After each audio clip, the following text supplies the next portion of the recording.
Sebagian kaum ada yang nur makrifatnya mendahului zikirnya, dan sebagian kaum zikirnya mendahului nurnya, dan sebagian lagi kaum yang tidak berzikir dan tidak punya nur, nauzubillahi min zalik. Kaum yang nurnya mendahului zikirnya yaitu, majzubun atau murudun, orang yang langsung ditarik oleh Allah bisa makrifat, mereka setelah mendapat nur makrifat lalu berzikir. Sedang kaum yang zikirnya mendahului nurnya yaitu para salikun atau muridun, orang yang berusaha mencapai makrifat atau usyul kepada Allah, mereka bermujahadah memerangi nafsunya dengan berzikir sehingga mendapatkan nur makrifat. Orang berzikir yang zikirnya untuk mendapatkan terang hatinya, yaitu salikun, muridun.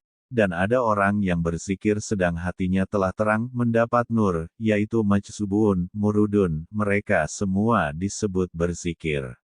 Golongan kaum yang mendapat nur sebelum zikir itu disebut dalam ayat. Allah menentukan, menghususkan rahmatnya pada siapa yang dikehendakinya. Sedangkan golongan yang berzikir kemudian mendapatkan nur, disebutkan dalam ayat. Dan mereka yang benar-benar berjuang di jalan kerirhoanku, pasti aku pimpin, aku tunjukkan jalan kami. Syekh Abul Abbas Al-Mursy berkata, sebagian kaum ada yang mendapatkan karunia, karomah dari Allah dengan taat kepada Allah, salikun, dan ada yang bisa taat kepada Allah sebab karunia, karomah dari Allah, majzubun. Tidak akan terjadi zikir pada anggota lahir kecuali sebab musyahadah dan berfikir tentang keagungan Allah dalam batin hatinya. Yang dimaksud zikir di sini yaitu semua amal lahir, sebab semua amal lahir itu pasti timbul dari hati yang memandang Allah, musyahadah, dan berfikir tentang keagungan Allah. Apabila anggota lahir disibukkan dengan berzikir kepada Allah, itu sebagai tanda adanya cinta kepada Allah dalam hatinya. Ketika seseorang cinta sesuatu maka banyak menyebutnya, dan tidak ada cinta kecuali dari mengenal makrifat. Alhasil adanya zikir pada anggota lahir itu timbul dari adanya musyahadah dalam batinnya, bagi para arifin. Atau timbul dari berfikir tentang anugerah dari Allah, bagi orang-orang yang mencari pahala. Dalam hal zikir manusia terbagi menjadi 3 bagian. 1. Orang yang mencari pahala, awam. 2. Orang yang berharap sampai usyul kepada Allah, salik. 3. Orang yang mengagungkan dan memuliakan Allah, arif. Allah Ta'ala telah memberi syuhud kesaksian kepadamu, untuk menyaksikan ketuhanannya Allah sebelum Allah menuntut kamu supaya menyaksikan keagungan Allah. Lalu anggota lahirmu mengucapkan, menyatakan ketuhanannya Allah dan hatimu menyaksikan sifat esanya Allah. Allah telah membukakan pada semua ruh manusia di alam gaib tentang ketuhanan Allah dan sifat esa zatnya Allah, dan tentang Allah meliputi dan mengurusi semua makhluknya.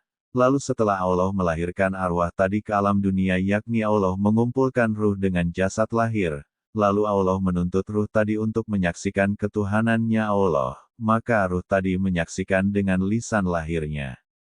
Jadi kesaksian ruh itu mengikuti penyaksian ruh di alam gaib. Dalam keterangan kitab lain hikmah ini juga diartikan, Allah sudah memperlihatkan zatnya kepadamu, sebelum ia menuntut kepadamu harus mengakui kebesarannya, sehingga nyata mengakui ketuhanannya segala makhluk lahir, dan nyata hakikat keesaannya dalam hati dan sir. Allah telah memuliakan engkau dengan 3 karomah kemuliaan. Allah telah menjadikan engkau seorang yang berzikir kepadanya. Jika tidak karena anugerahnya, niscaya engkau tidak pantas layak untuk berzikir kepadanya. Allah telah menjadikan engkau disebut dengan asma Allah, karena Allah telah menisbatkan asma itu kepada engkau. Allah telah menjadikan engkau disebut di sisi Allah, maka dengan demikian Allah telah menyempurnakan nikmat-Nya kepadamu. Allah berfirman, dan sesungguhnya zikir Allah kepada hamba itu lebih besar daripada zikir hamba kepada Allah. Bagaimana seorang hamba yang hina boleh menyebut dan mengabdi kepada Tuhannya yang Maha Agung, kalaulah tidak karena anugerah Tuhan tidaklah mungkin engkau bisa berzikir dengan lisanmu. Karomah yang kedua, engkau dijadikan orang yang disebut dengan asma Allah, Allah sendiri yang menisbatkan asma, zikir itu kepadamu, seperti contoh, ya Waliullah, ya Sofiyullah, itu karena Allah sudah memberikan sifat khususiyah pada kamu. Karomah yang ketiga, engkau disebut-sebut di sisi Allah di hadapan para malaikat al-muqarrabin.